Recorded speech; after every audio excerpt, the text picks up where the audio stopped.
okonjibita kwira tomonio awa na Dar es Salaam na Tanzanie eloko nini oyeko sala awa tomonio peka par surprise na kati ya hotel Botolobimbo tozwa yo ponde ko edia lo bateke tomona ki yo totuna ki yo mituna te boni ndeko d'accord malamu master anga Roger nazana Dar es Salaam na yeko pema muke mais il faut que Tanzanie est un pays frontalier na biso oui à travers lac Tanganyika exactement par Kigoma oui.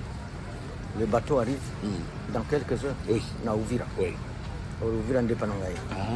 Donc Uvira na aoza penza musikate. Eza musikate à travers province ya Kigoma. OK. Eza pembeni. OK. Ya mibale Tanzania zamboka.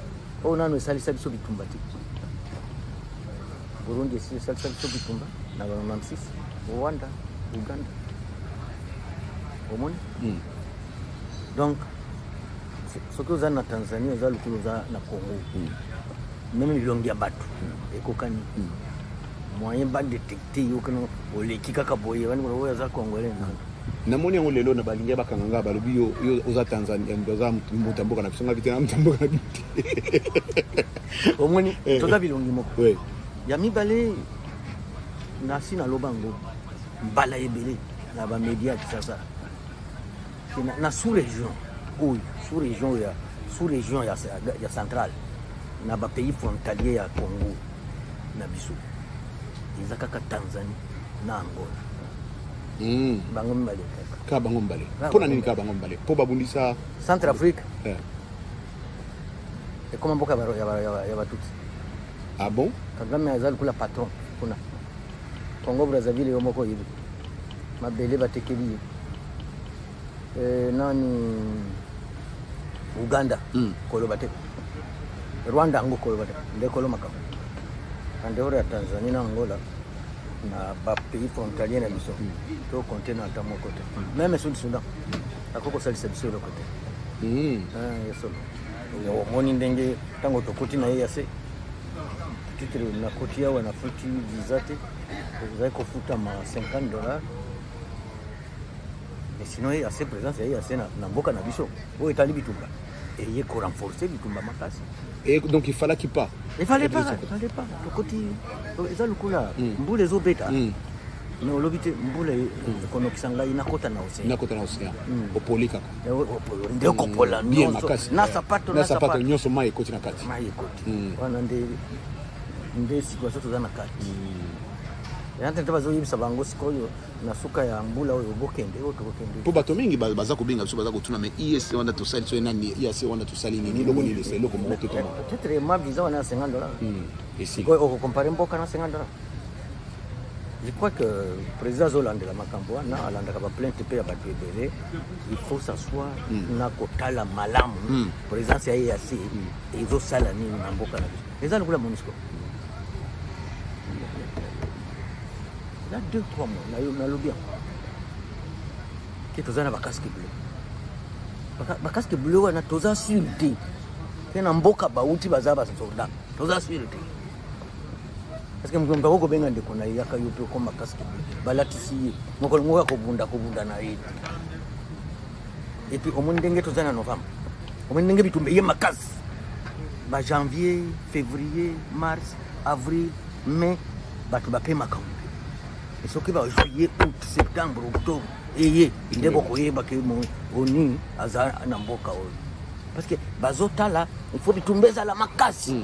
Mais tu as qui faut pas renouveler mandat na bango les sous na décembre yozoya. Comme ça, au en janvier, mandat na bango est déjà renouvelé. Parce que qui va le dire boken, bakolo comment tu boken na bitumbo les macasse. Mais tu as qui que balo. Tu as na kati ya jeu moko ya ping pong. Tu as qui politique na bango changer siko bakoki ko attaquer. Ndenge to.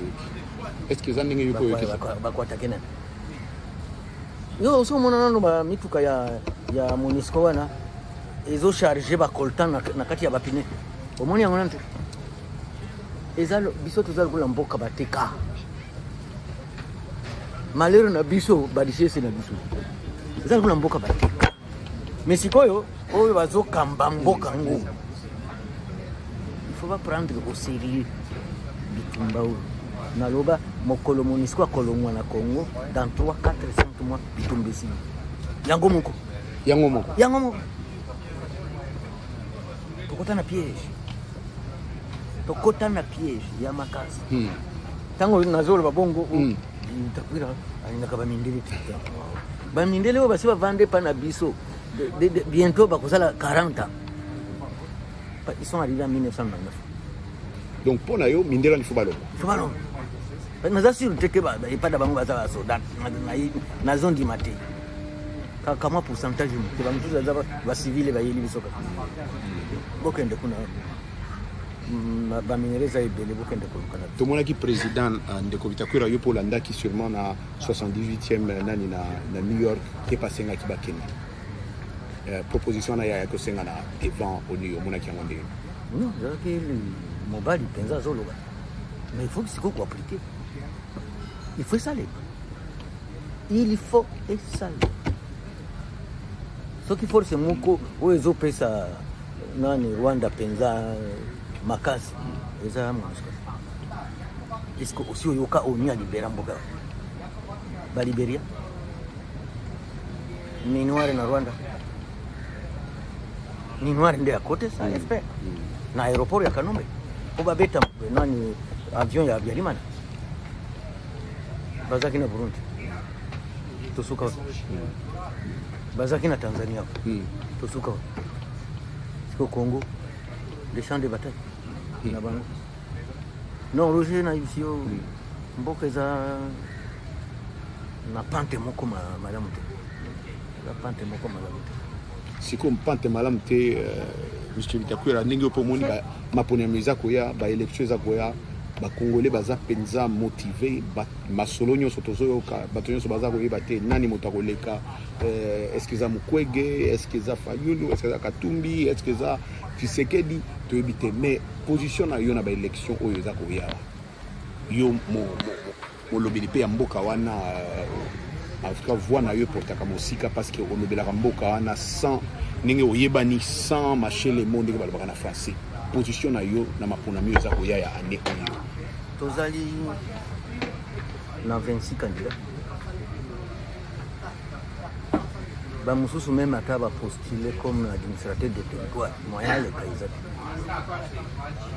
mais mpona fair play faire plaisir yepi alolinga mpe na kotia mutu nazala candidat abongisa mpe $100,000 ekomi ba 70,000 ekomi ba 70,000 eza mingi mpenza te mais pas à dire que parce que oyebani na village na yo oyo oyebani na ville na yo nde yo oyekoloba ke nakokamba Congo mobimba baentraînement il faut esale parce que élection eza lokola match soki osala entraînement te moye te parmi ces candidats soki mibale to misato nde eyebani bamosusu bango nyonso Bitakwira aleki bango nga nasi natoka mpo na mboka oyo nasi natoka mpo na mboka wana sotelemi kaka lelo na tongo na mboka mpe naza candidat bon merci beaucoup tosouhaite bango bonne chance nakopesa pronostic opposé candidature te ndeko Bitakwira ponde boni ndeko Bitakwira posé pe candidature te non grand-mère autorisé te grand-mère autorisé olobaka likambo ya grand-mère makasi olobaka likambo ya grand-mère makasi avana kufa koyoka ngai avana kufa koyoka ngai na mboka wana solo parce que un leader un héros soki aza na histoire te ntango akobotama na ye mwa yakoka fozalaka mwa histoire mokolo na yo ya kobota mwa eloko esalamaki ye histoire moko ya makasi nga naza nango toyokaka histoire na yo mingi mpenza ezalaka vraimen histoire moko ya makasi nga naza nango mama alingaki alongola zemi na ngai papa azalaki absent pendant 3 semaines ntango alingi azwa sikoyo gobele amela papa ye mama adepose bon yosolo après atuni olinga kosala nini oyo omoni mwana oyo nazwi zemi na ye yaya na ye aza kaka na 4 mois ntango tozokende pese il faut nakende na yaya na ye nakende mpe kosala pese ya zemi na ye mama bakonseille nga nalongola kaka yango après atuni oyebi nani akolongwa na libumu na yo wana ngai oyo soki natalisi village oyo nabotama mwaye oyeba ke awa mutu ngula bitakwira wako bota makote oyo papa mwaite ya solo est-ce que soko ma livre pour peut-être ngana nazoko wani zapenda livre mo makasi za makasi oui ekosomba makasi oui ekosomba makasi za livre moko makasi ouais ils a histoire ko kiko bitoko koteka mapena minoko ebele ya ba anglais ya ba français ya ba swahili ya lingala nyonso na yebi solo donc voilà na moke ça idi sango bote za master na ngai tozana muninga na yeye ya lubunga bya ngombe apesi pembote aza koyoka yo mais parti politique no de Kobitakura ezo le kandenge ni kuna na yebi kozana parti politique za makasi tobenga kango Arsène Alliance pour la République et la Conscience nationale oui biso to signa pacte na mboka wana nde Alliance pour la République même osoko mona kaudi na zo sala c'est pas gratuit ça pacte na sala na mboka les Kobitakura merci penze bele to kangi to ngozo atamingi te metan yo pesi biso penda to sepeli mingi en tout cas malam merci monsieur Roger merci et bon voyage merci on prend une photo ils vont nous prendre une photo